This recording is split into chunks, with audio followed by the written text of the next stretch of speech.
Soleil vert. Réalisé par Richard Fletcher et inspiré du célèbre roman d'anticipation Make Room, Make Room, Soleil vert, de sa traduction originale Soylent Green, est un film de science-fiction qui raconte l'histoire suivante. En 2022, dans un monde dystopique, les ressources naturelles ont été épuisées et la nourriture est devenue chose rare. La société est divisée entre les riches, qui ont un accès à la nourriture en grande quantité et vivent aisément, et les pauvres, obligés de se nourrir d'un produit peu coûteux appelé le Soylent Green, fabriqué à base de plancton. Le fait que le film soit devenu culte n'est pas dû au hasard, mais à cause des éléments, du contexte et des thèmes abordés dedans, qui sont abordés et traités dans cette vidéo.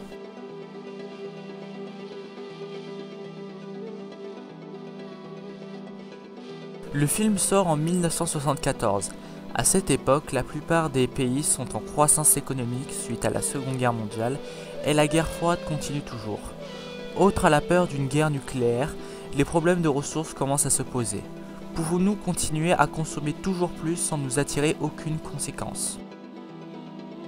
Sans le contexte, il est difficile d'imaginer en quoi le film est une œuvre importante dans le domaine de la science-fiction. Car il transpose à l'écran les craintes de l'époque tout en montrant un futur qui peut se produire mais dont personne ne veut qu'il se réalise, comme dans le film Terminator. Avec le recul, on note qu'il s'agit du premier film écologiste et qui aborde des questions comme la surpopulation et la pollution qui sont des problèmes actuels. Comme quoi ce film est en quelque sorte en avance sur son temps.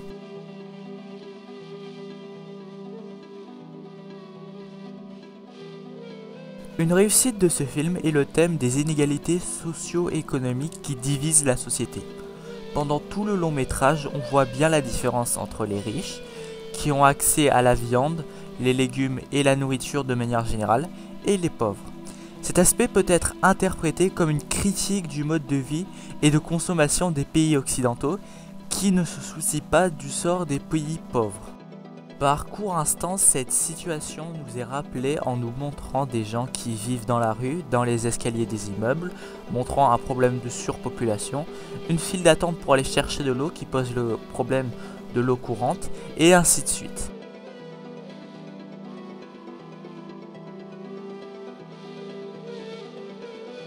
En regardant les personnages principaux, on se rend compte que Thorn et Solroth sont des témoins de différentes époques.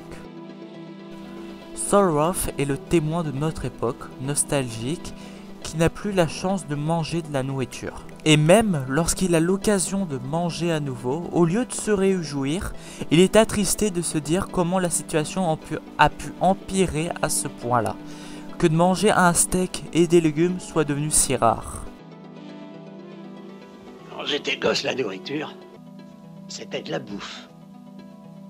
Là-dessus, nos magiciens de la science ont empoisonné l'eau, pollué le sol, détruit les plantes et la vie animale.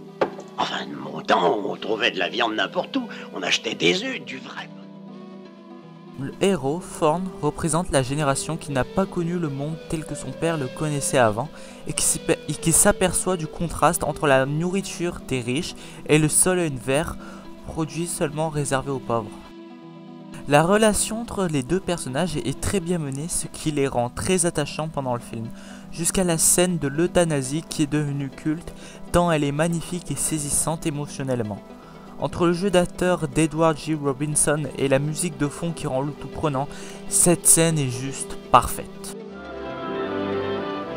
Sol, est-ce que tu m'entends? C'est fort. Oui. C'est gentil d'être venu, merci. Oh, Seigneur. J'ai vécu trop longtemps. Non. Je t'aime fort. Je t'aime, Sol. Parlons maintenant de la fin du film, qui nous révèle quelque chose qui amplifie tous les thèmes cités précédemment. Si vous ne voulez pas connaître la fin, vous pouvez cliquer sur le bouton quitter. De toute façon, ce bouton est un faux. Alors Thorn, qui était chargé de l'enquête sur la mort de l'un des dirigeants de Soylent vert, se rend vers l'endroit où sont entreposés les cadavres et découvre que l'entreprise Soylent utilise les corps des défunts pour fabriquer le Soylent vert. Ce retournement scénaristique montre l'emprise qu'avait la firme multinationale sur les gens en les exploitant et comment elle les manipulait en utilisant l'expression suivante: rien ne se perd, rien ne se crée, tout se transforme. C'est fin.